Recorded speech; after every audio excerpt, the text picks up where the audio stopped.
Hello guys, आज मैं हमारे महारानी लक्ष्मीबाई कॉलेज भोपाल मध्य प्रदेश में आए ऐसे माननीय अतिथि, ऐसे व्यक्तित्व के बारे में बताने जा रही हूँ जो आज के कार्यक्रम के मुख्य आकर्षक हैं। आज इन्होंने यहाँ पर आकर बड़ा उपकार किया और इनकी इंसानियत ही इनकी पहचान है। दिल में दया, आँखों में करुणा, होठों पर मुस्कान, मुश्किल है जग में मिल पाना आप जैसा इंसान। तो वह अपने उद्बोधन के लिए इस मंच पर आए हैं। मैं हमारे महारानी लक्ष्मीबाई स्नातकोत्तर विश्वविद्यालय में आए अतिथिगण श्रीमान डॉक्टर उमेश कुमार सिंह जी के बारे में कुछ उनके व्यक्तित्व के बारे में बताना चाहती हूँ कि माननीय उमेश कुमार जी हमारे बीच इस मंच पर आए हैं और मार्गदर्शन हमारे सामने रखा, जिससे हमें बहुत प्रेरणा मिली। तो मैं आपको बताना चाहती हूँ, हम जिसकी बात कर रहे हैं वह माननीय डॉक्टर उमेश कुमार सिंह, निर्देशक स्वामी विवेकानंद कैरियर मार्गदर्शन योजना भोपाल, पूर्व निदेशक मध्य प्रदेश साहित्य अकेडमी भोपाल, पूर्व राज्य संपर्क अधिकारी राष्ट्रीय सेवा योजना, राष्ट्रीय सरकार के अनेक पदों पर रहे, 10 से अधिक महत्वपूर्ण पुस्तकों के रचनाकार हैं। 10 से अधिक महत्वपूर्ण पुस्तकों के रचनाकार हैं। तो ज़्यादा देर न करते हुए मैं उमेश कुमार सिंह जी के लिए एक शायरी प्रस्तुत करना चाहती हूँ कि प्यार का कोई गीत सुना दीजिए, मेरी हार को जीत बना दीजिए। आए हैं आप रहनुमा बनकर, हमारे अपने शब्दों से जीवन को संगीत बना दीजिए। तो वो उसको अधिक समझ सकता है। दूसरा, ये दुर्भाग्य है किसी भी देश का या हमारे नागरिक का कि इतने वर्षों में भी हम डॉक्टर के पास जाते हैं और वो जब पर्चा लिखता है तो हम नहीं जानते कि ये दवाई का नाम क्या है। एक तो उसका लिखा ही हम नहीं बांध सकते, और अगर किसी तरह पढ़ भी लेंगे तो उसकी गुण संपदा को नहीं जानते। धन्यवाद है गूगल बाबा को कि अगर उसको हम दवाई का नाम डाल दें तो हिंदी में भी उसको बता देगा अभी कि क्या गुण है, क्या दोष है। इसका अर्थ क्या हुआ? इसका अर्थ हुआ कि जो गूगल ट्रांसलेट करके हमको बता रहा है, अगर वही बात हमको पहले बता दी जाएगी तो हमको हमारा उतना समय बचेगा, हम चीजों को समझ सकेंगे, हम जान सकेंगे कि इस मेडिकल में ये जो दवाई दी जा रही है ये हमारी किस काम की है। आप दवा घर में खरीद करके ला के रख दिए, दोबारा अगर वो 4 पैकेट लाए थे, 1 पैकेट बच गई तो हम नहीं जानते कि इसका कहाँ उपयोग हो सकता है। लेकिन अगर वो हिंदी में होती, हमारे घर के लोग जानते तो हम उसको यदा कदा उपयोग कर लेते, किसी पड़ोसी को दे सकते थे कि ये इस काम की आती है, दे दो। दूसरी बात, आप कानून में देख लीजिए, इतने मुकदमे चलते हैं, पेशियां होती हैं, निर्णय काहे में आते हैं, अंग्रेजी में आते हैं। वकील बहस किस में करते हैं? आधी अंग्रेजी आधी हिंदी में, सुप्रीम कोर्ट वगैरह तो अंग्रेजी में ही करते हैं। जिसका केस है वो नहीं जानता है कि वो क्या बोल रहे हैं, लेकिन उसको मजबूरी है कि वो अपना फीस देता है, अपनी कहानी बता देता है, वो हिंदी में लिखते हैं, अंग्रेजी में उसको टाइप करके और वहां पेश करते हैं। तो क्या हमारे पास भाषा का इतना सामर्थ्य नहीं है कि हम उसको अंग्रेजी में बोल सकें? अभी मैं जब आ रहा था रास्ते में तो संयोग से एक डॉक्टर साहब का फोन आ गया, बातचीत में ऐसे ही आ गया अचानक। तो मैंने कहा कि ऐसे ऐसे कार्यक्रम में जा रहा हूँ, तो वो बड़े नाराज हो गए। उन्होंने कहा पता नहीं इस देश को कहाँ ले जाएंगे लोग, यहाँ का लड़का यूरोप जाएगा तो क्या वो बताएगा कि मैं मध्य प्रदेश का और हिंदी में पढ़ के चिकित्सा में आया हूँ। तो मैंने उनको कहा वो यूरोप जाएगा काहे को? अगर हिंदी में सारी ज्ञान संपदा उसको भोपाल में मिल जाएगी तो दिल्ली पढ़ने नहीं जाएगा। और दिल्ली से या भोपाल से जो यूक्रेन पढ़ने जाते हैं, जो रूस पढ़ने जाते हैं, 90% तो फर्जी डिग्री लेने जाते हैं। जो ज्ञान पढ़ना है, चाहे मेडिकल का वहाँ पढ़ाया जाए या यहाँ पढ़ाया जाए, ठीक है कि यहाँ मेडिकल कॉलेज कम होंगे, यहाँ पर सुविधाएं कम होंगी, तो धीरे धीरे सरकार ने प्रारंभ किया है, वो होगी, उसको हम करेंगे। जिनको लगता है वो बाहर जाएं, परंतु जिनको पढ़ना है उनके लिए यहाँ सुविधा होनी चाहिए। इसलिए भारत सरकार ने निर्णय लिया है कि एक तो भारतीय ज्ञान संपदा को कैसे विद्यार्थियों के सामने लाना। दूसरा, दुनिया का आप एक चित्र खड़ा करिए अपने सामने और देखिए तो दुनिया के जितनी, आपको मैक्स मूलर नाम का बड़ा विद्वान हुआ है और आप सबको पढ़ाया जाता है। उसने भारत के वेदों के बारे में बड़ी टिप्पणियां की, पर अनर्गल टिप्पणियां कर डाली उसने कई जगह, क्योंकि उसको संस्कृत तो सीखा, उसने संस्कृत का विद्वान भी बना हो, पर संस्कृत के शब्दों का जो कुलगोत्र होता है, कुलगोत्र आप समझते होंगे, जिसको हम धातुएं कहते हैं, पाणिनि में जो सूक्त है उसको वो नहीं जानता था, उसको नहीं समझ सकता। अब सोचिए कि संस्कृत ऐसी भाषा है जिसके एक एक धातु से एक एक लाख शब्द बनते हैं, एक एक लाख शब्द बनने का सामर्थ्य। अगर एक धातु में 1 लाख शब्द बन सकते हैं तो एक आदमी जो उस परंपरा से नहीं जुड़ा है, जो उस भाषा के कुलगोत्र को नहीं समझता है, उसको कैसे समझ लेगा। अब जैसे उदाहरण के लिए वेद में एक शब्द आता है गौ। अब गौ आता है तो आप आज का विद्यार्थी उसका क्या अर्थ लगाएगा, बताओ आप। गौ का मतलब गाय, गाय हो जाएगा। लेकिन वेद क्या कह रहा है, गौ का मतलब क्या है, इंद्रियां हैं। वो कहता है कि जो आपकी ये जो पंच इंद्रियां हैं ये गाय हैं, ये चरने के लिए निकलती हैं। चरने के लिए निकलती है मतलब क्या हुआ, जो आप देखते हैं उसको ग्रहण करके आपके मस्तिष्क को पहुंचाती हैं, यही तो काम है चरना। अब इसको अगर संस्कृत का समझने वाला या धातु का समझने वाला या उसके कुलगोत्र को, भाषा को समझने वाला आदमी नहीं है तो उसको कैसे पढ़ सकेगा। इसलिए कई बार हम बाहर की भाषा, जैसे मैक्स मूलर बड़ा विद्वान होने के बाद भी, संस्कृत को अध्ययन करने के बाद भी उसकी भाषा को ठीक नहीं समझ पाया, उसी तरह हम बड़े विद्वान हो करके भी बहुत सारी भाषाओं को पढ़ करके भी उन भाषाओं के मूल को नहीं समझ सकते, लेकिन अपनी भाषा के मूल को समझ सकते हैं। तो इसलिए अपने देश के जो हमारा प्राचीन ज्ञान परंपरा है उसको जानने के लिए भी भाषा माध्यम है। इसलिए ज्ञान परंपरा के प्रति स्वाभिमान, भाषा के प्रति स्वाभिमान, और जो हमारा ज्ञान है उसको विश्व में पहुंचाने के लिए, क्योंकि यहाँ पर आपको ऐसा लगता होगा कि भारत के लोग ही विदेश में पढ़ने जाते हैं, विदेशों के लाखों बच्चे भारत में पढ़ रहे हैं, अनेकों देशों के पढ़ रहे हैं। आप आगरा चले जाइए, हिंदी संस्थान है, वहां पर दुनिया के 20 देश के बच्चे मिल जाएंगे आपको, अलग अलग में मिल जाएंगे। हिंदी सीख रहे हैं, संगीत सीख रहे हैं, भाषा सीख रहे हैं, आप कला सीख रहे हैं और पारंगत हैं। मैं कुछ वर्ष पहले मॉरिशस गया था विश्व हिंदी सम्मेलन में, तो जो भारत का की तरफ से स्वागत गीत प्रस्तुत किया गया था उसमें 11 बच्चियां थी और वो सब विदेशी थी, जो आगरा संस्थान में पढ़ रही थी और संस्कृत में उन्होंने वहां पर वंदना प्रस्तुत की थी। तो ऐसा नहीं है, विदेश के बहुत सारे लोग, बहुत सारे बच्चे आज आ रहे हैं, भारत में पढ़ रहे हैं। हमको मालूम नहीं है, हमको लगता है कि हम बहुत पिछड़े ऐसे देश में हैं। दुनिया के सामने आज 200 से अधिक, 200 के आसपास ऐसे देश हैं।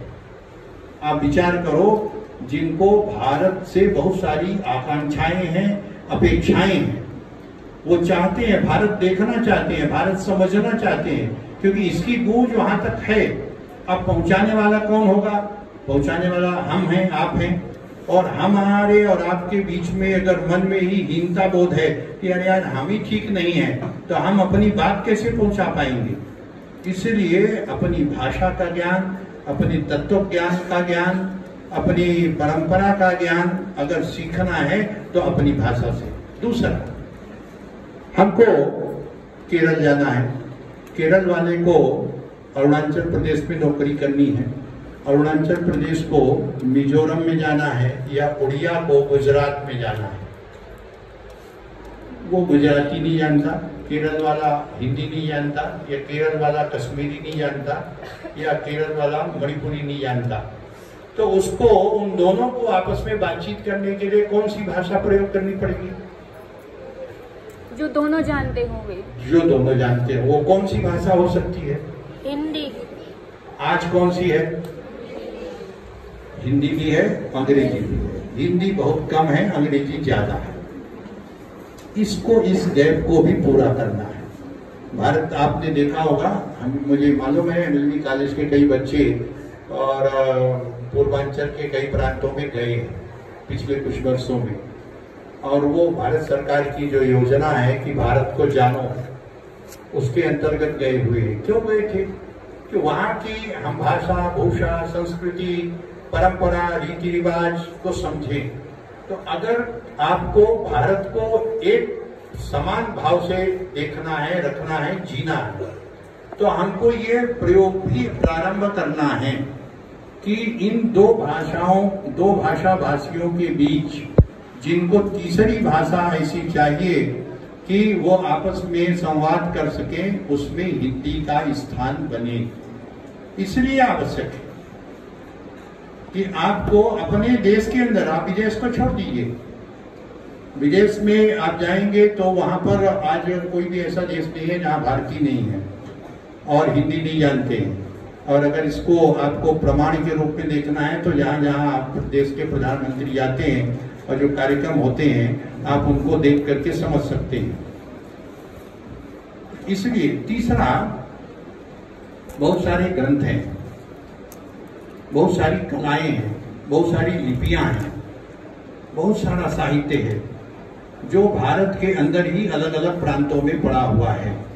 अभी जो राष्ट्रीय शिक्षा नीति आई है उसमें अनुवाद का बड़ा महत्व बताया गया है, और इसलिए अगर उन ग्रंथों का अनुवाद करना है, उनको सीखना है, उनको जानना है, तो आपको उस भाषा को मौलिक रूप से सीखना होगा।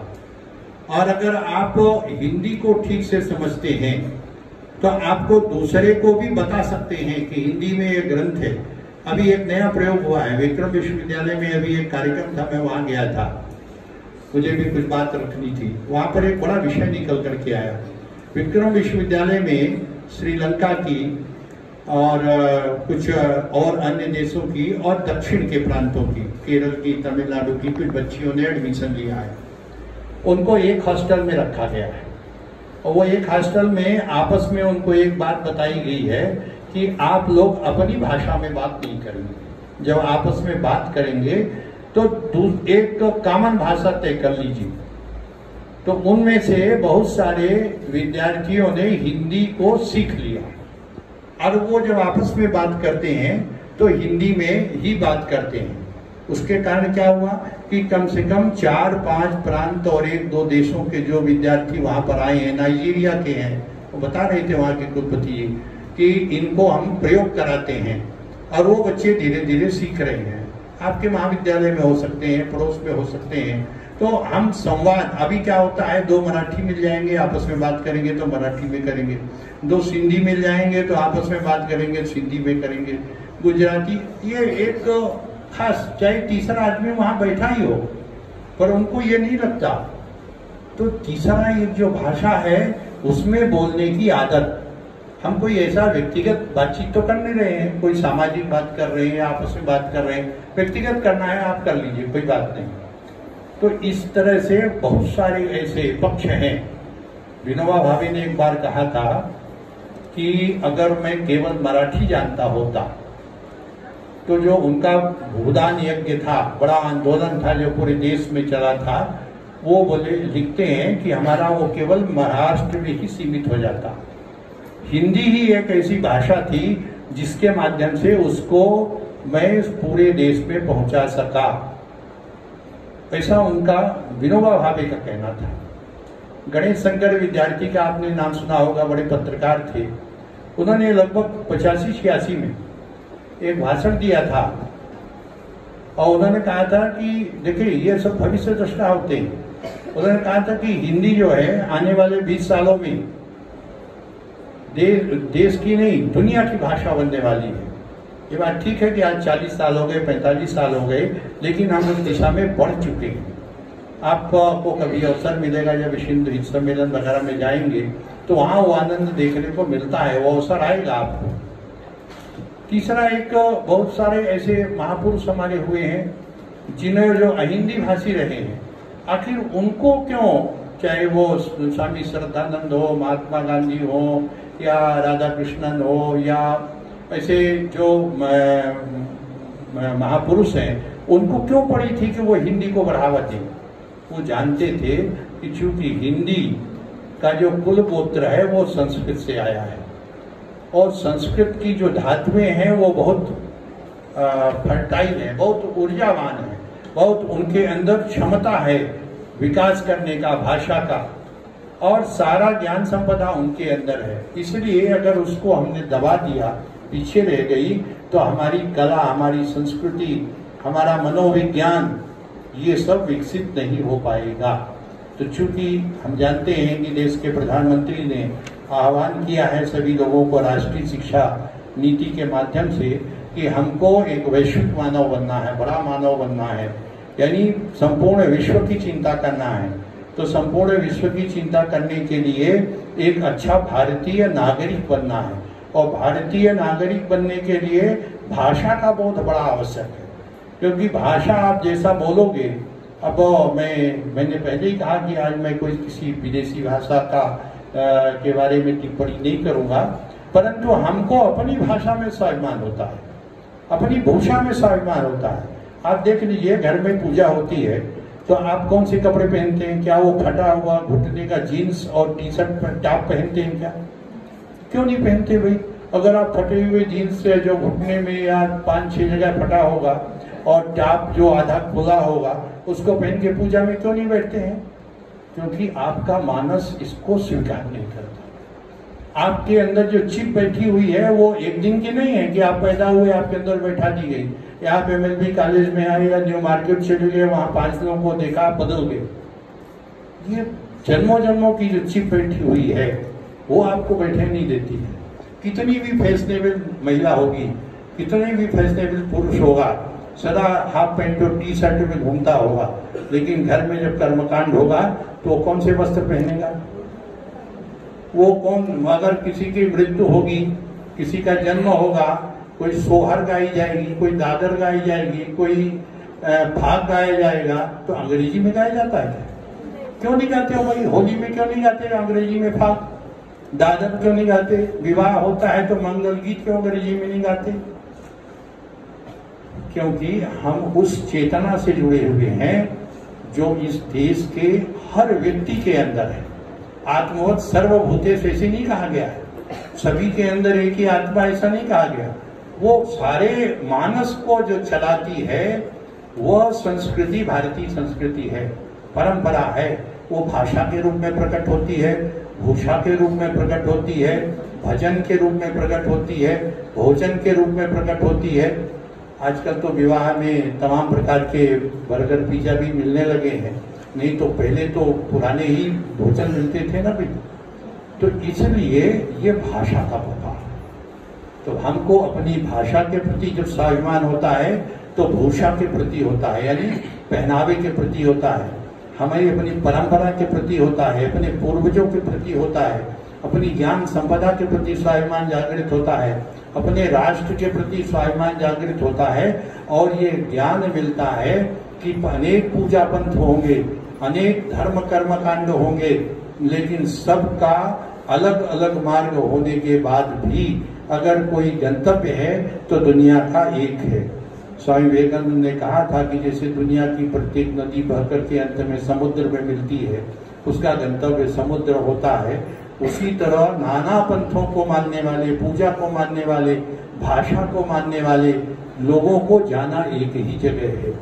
तो इसलिए कोई एक मध्यम मार्ग, कोई एक बीच का रास्ता हो, सर्व मने जो भावों को समेटे हुए हो, वह हमारी भाषा का स्वाभिमान हमको जगे, उसमें हम अपना अध्ययन करें, हम राजदूत के रूप में उसका प्रचार करें। जिनको आज भी लगता है कि मुझे क्या बताऊं, मुझे अंग्रेजी नहीं आती, हिंदी नहीं आती, उनको आप हिंदी सिखाएं, हिंदी पढ़ाएं और हिंदी के बारे में, यानी मातृभाषा के बारे में। देखिए, वो आप एक बात को समझ लीजिए कि मध्य प्रदेश और उत्तर प्रदेश में जो चिकित्सा की पढ़ाई होगी वो हिंदी में होगी, तमिलनाडु में हिंदी में नहीं होगी। भारत सरकार का ये प्रयत्न है कि तमिलनाडु में जो पढ़ाई होगी वो तमिल में होगी, जो उड़िया में होगी वो उड़िया में होगी, बांग्ला में होगी बांग्ला में होगी।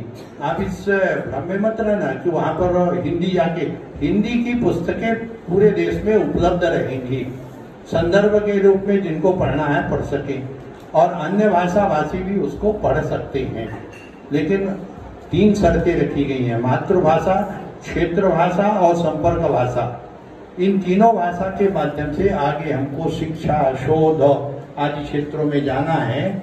इसलिए चूंकि हम सब लोग मध्य प्रदेश या हिंदी भाषा भाषी क्षेत्र के लोग हैं और राजभाषा के रूप में पूरे देश में हिंदी मान्य है, तो सरकार का प्रयत्न है कि पहले क्षेत्रीय भाषाओं में पढ़ाई हो, अंत में राजभाषा के रूप में हिंदी को सारा देश अपने अध्ययन की पद्धति में ले आए और हमारी जो ज्ञान संपदा है उसको हम समझ सकें, दुनिया को बोध करा सकें। दुनिया वाले जो आज कहते हैं कि क्या आपके देश की कोई भाषा नहीं है, उनको मुंह को भी हम बंद कर सकें, उनको भी हम उत्तर दे सके, जवाब दे सकें। इसके लिए ये छोटे छोटे कार्यक्रम हैं, आयोजन है। इसलिए आप सब लोग इस पूरे महारानी लक्ष्मीबाई महाविद्यालय को हिंदी में बना दीजिए, मातृभाषा में बना दीजिए, और जिनकी जो अपनी मातृभाषा है, क्षेत्र भाषा है, उनको चाहे वो अरबी हो, चाहे उर्दू हो, चाहे हिंदी हो, चाहे संस्कृत हो, बंगला हो, उड़िया हो,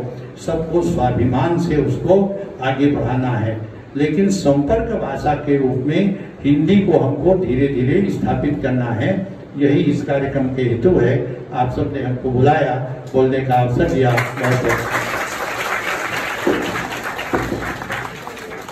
बहुत बहुत धन्यवाद उमेश जी। और उमेश जी ने इतनी उम्दा और इतनी अच्छी बातें कही हैं।